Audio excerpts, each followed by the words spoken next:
Okay, so just so that the males don't feel like I'm picking on them, because I don't want you to feel like I am, I would like to address something that I've noticed is becoming quite commonplace amongst my gender these days. And quite frankly, I'm pretty disgusted with it. It's this thing of the golden uterus syndrome. These are women that have had children. Either they have been married to the father or they were not married to the father. Either way around it, they split up with the dad and then they start using the kid to punish the father. This is just a disgusting phenomenon. Ladies, the fact is this: if you tricked that man into getting you pregnant, either by telling him that you were on birth control when you were not, or by telling him that you've been told by your doctor that you're sterile at 17, and there's no way a doctor was going to tell a 17-year-old that she's sterile, barring the fact that, like, maybe, I don't know, you don't have a uterus, because that's been known to happen. And then the father doesn't stay with you, or you even break up with the father because he wasn't doing things the way you wanted them to be done. He wasn't treating you like the princess you think you are. And then you start using the kid and you stop letting him have time with the child. And all you really care about is that paycheck. And all you care about is that everybody knows that you're the one in control. The thing is that if you want to be the one in control of that child and you want to be the one, calling the shots, I say that it's only fair at that point that, you are not owed any child support, quite frankly. If you tricked a man into getting you pregnant, I don't think you should have any right to child support. I don't think you should have any right to anything because you made that choice for yourself as much as you would have if you walked into a sperm bank and got yourself pregnant from a sperm bank.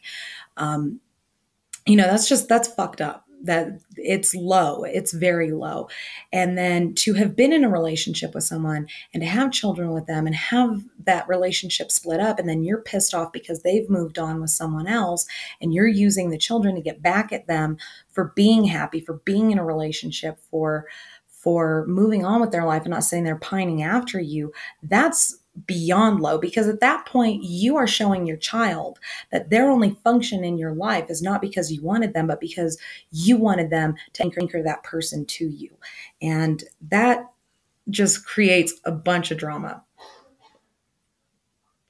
Now, there have been instances in the media lately, and I'm sorry to say, ladies, but it's predominantly on the female side, whereby the female got pregnant, they split up with the dad, they get together with this boyfriend, they leave the child in the care of the boyfriend, and then the boyfriend beats the kid to death, or the mom beats the kid to death, or the mom and the boyfriend beat the kid to death.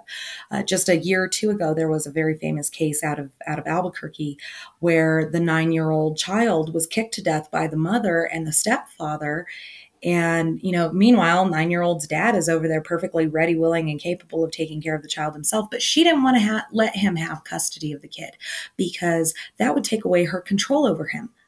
And this is a common thing, and it's getting ridiculous because, quite frankly, ladies, if our gender is being shown to do things like that, to just keep our kids strictly because we want to keep that control over the father, and then we're allowing our boyfriends or ourselves to beat these children, to harm them, to beat them to death, then we don't have a right. We don't have the rights that the courts have given us, which is basically, oh, she's the mom, she automatically gets custody. In some cases, that's true.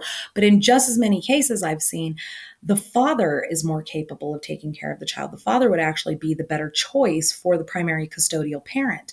And if you're not going to stop and think about your child before you think about, that thing between your legs and how you need as many people as possible to fill it, then just hand the kid over because you don't have any control in the first damn place. And all that's going to end up happening is a death and a murder charge. And you need to grow up.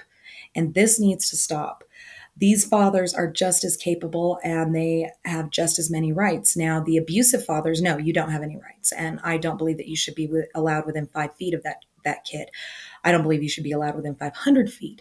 But, provided that you are just as capable, I see nothing wrong with it. And I personally think that these females need a reality check. So that's my Golden Uterus Syndrome video. And I look forward to the next video that I start. Have a good day.